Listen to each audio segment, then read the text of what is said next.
Hello students, आप सभी को आपके अपने प्यारे channel conceptual study with Ritesh में एक बार पुनः स्वागत है। और आज की इस वीडियो में पर्सनैलिटी डेवलपमेंट का क्वेश्चंस बताने वाले हैं। और ये क्वेश्चन आने के चांसेस नहीं बल्कि फिक्स आंसर्स की इन्हीं के अंदर से आएंगे। ठीक है, तो स्टूडेंट्स पूरा वीडियो को देखिएगा और चैनल में नए हैं तो जरूर से सब्सक्राइब कर लीजिएगा, क्योंकि चैनल आप लोगों के लिए बहुत ही ज़्यादा इंपॉर्टेंट है। ठीक है, और अगर आप इसका नोट्स चाहते हैं तो 50 रुपीज़ लगा के हमारे व्हाट्सएप में मैसेज कीजिए। ठीक है, वहाँ पर आप लोग को सारा मिल जाएंगे।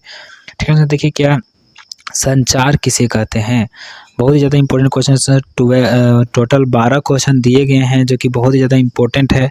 ठीक है, देखिए संचार किसे कहते हैं, इसके बारे में परिभाषा देने के लिए पूछा जा सकता है। ठीक है, इसका अर्थ पूछ सकता है, संचार का क्या तात्पर्य ये पूछ देगा। ठीक है, तो संचार से रिलेटेड ये क्वेश्चन रहेंगे। ठीक है, आगे देखिए सेकंड नंबर क्वेश्चन, संचार कौशल की अवधारणा और उनकी विशेषताओं को लिखें। तो संचार कौशल का जो अवधारणा है, क्या अवधारणा है और उनकी विशेषताएं क्या क्या हैं, तो इसको लिखना है कि संचार कौशल की क्या क्या विशेषताएं होती है। बोलने की कला इसको कहते हैं एक तरह से। ठीक है, तो ये जो बोलने की कला है उसकी क्या क्या विशेषताएं होनी चाहिए और क्या क्या होती हैं। ठीक है, आगे देखिए एक प्रभावी संचार में क्या क्या गुण होते हैं। देखिए एक प्रभावी संचार कोई कोई ऐसा बात बोलेगा कि आपको लगेगा कि सब चीज़ छोड़ के इसी के साथ रहें। ठीक है, इस तरह से।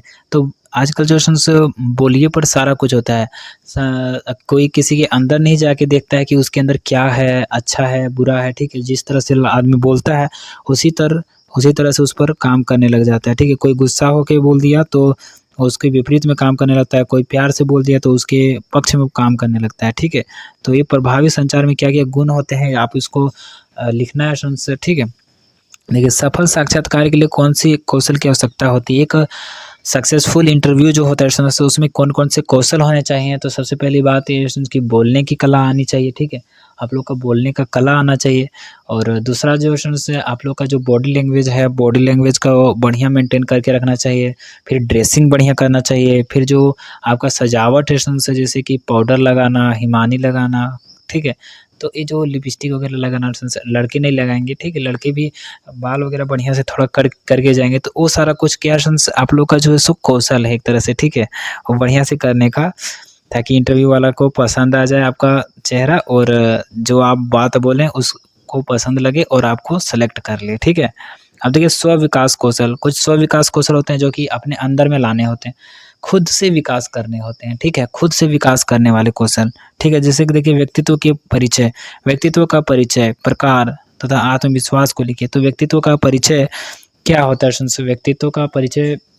व्यक्तित्व होता क्या है, सबसे पहले ये आपको लिखना पड़ेगा कि व्यक्तित्व क्या होता है। व्यक्तित्व के माध्यम से हम किसी के व्यक्तित्व को जानने के लिए उसके बॉडी लैंग्वेज, उसके बोलने की कला को देख के हम लोग उसके व्यक्तित्व का पता लगा सकते हैं। उसके क्या क्या प्रकार हैं, कौन कौन से व्यक्तित्व के आदमी होते हैं। और आत्मविश्वास क्यों जरूरी है। Confidence is very important. ठीक है, तो कॉन्फिडेंस अगर आपका लो है तो आप किसी भी एग्जाम में पास नहीं हो सकते हैं, आपका चांस ही नहीं है। ठीक है, कि पास हो जाएंगे, आप जा भी नहीं पाइएगा, बोलिएगा अरे बाप रे आज एग्जाम है नहीं जा पाएंगे, परीक्षा नहीं देना है, सुतो जाके सब। ठीक है, इस तरह से।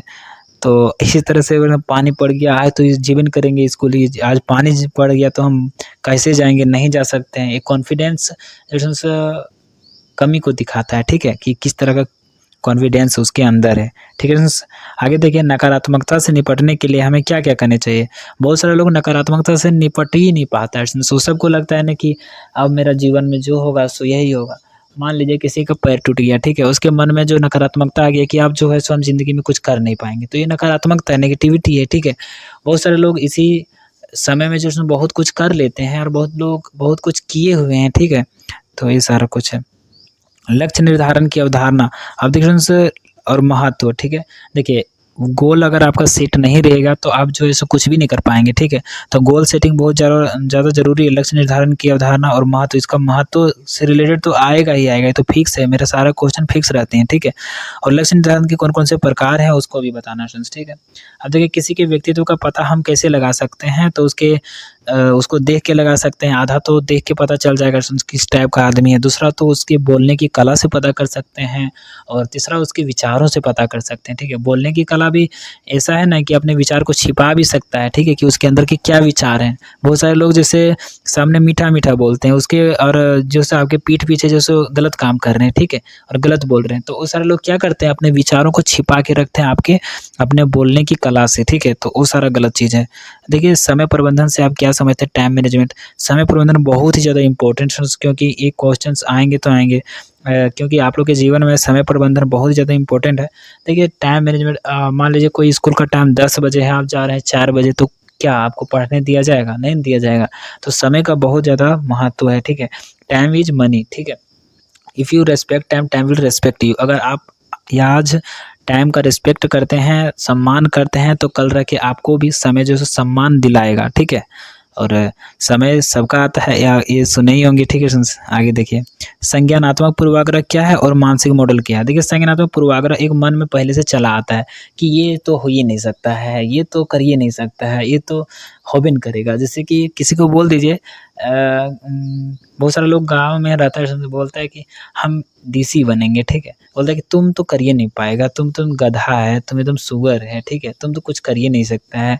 इस तरह से तो कुछ पूर्वाग्रह मन में पहले से आते हैं और मानसिक मॉडल में कुछ इससे क्या होते हैं कि हाँ ये सारा चीज़ हम करेंगे तो हो जाएगा, ठीक है, इस तरह से। तार्किक भ्रम, कभी-कभी भ्रम रहता है मन में, ठीक है, तो भ्रम भी रहता है, तो तार्किक भ्रम रहता है। आलोचनात्मक सोच, देखिए तार्किक भ्रम क्या होता है कि पहले से जो है सो भ्रम है, अरे आज जो है ना सो हम जो सो उस बुड्ढी को देख लिए, उसका नज़र बड़ा डेंजर है, ठीक है, तो उसको देख के अगर जाने से काम नहीं बनेगा, ये भ्रम है उसके मन में, ठीक है। ऐसा बिल्कुल भी नहीं होता, अगर आप मेहनत किए हैं तो दुनिया का कोई ताकत आपको नहीं पीछे कर सकता है, ठीक है। ये मेरा भी चैलेंज है, ठीक है। आपको कोई भी पीछे करने वाला नहीं है अगर आप मेहनती हैं तो, ठीक है। और देखिए तार्किक भ्रम ये हो गया। आलोचनात्मक सोच क्या हुआ कि अरे चलो ना, वो भी तो आदमी है ना, आदमी है की दिक्कत है, जिस तरह हम बुढ़ाएंगे नहीं कि हम भी तो बुढ़ाएंगे, इस तरह से, ठीक है। ये आलोचनात्मक सोच हो गई। आगे प्रश्न आप लोग का आधा तो क्लास से हम यहीं ले लिए, ठीक है, तो डोंट वरी, कोई दिक्कत की बात नहीं है, ठीक है। आप लोग चैनल को सब्सक्राइब करके रखिए और बने रहिए, सारा वीडियो देखते रहिए, ठीक है। और अगर नोट्स चाहते हैं इसका स्पेशल तो 50 रुपीज़ लगता ही है, ठीक है, आप लोग ले सकते हैं आराम से, कोई दिक्कत की बात नहीं है। मेरा व्हाट्सएप नंबर डिस्क्रिप्शन बॉक्स में। थैंक्स फॉर वॉचिंग, फिर मिलेंगे नए इंटरेस्टिंग वीडियो के साथ, तब तक के लिए जय हिंद, वंदे मातरम।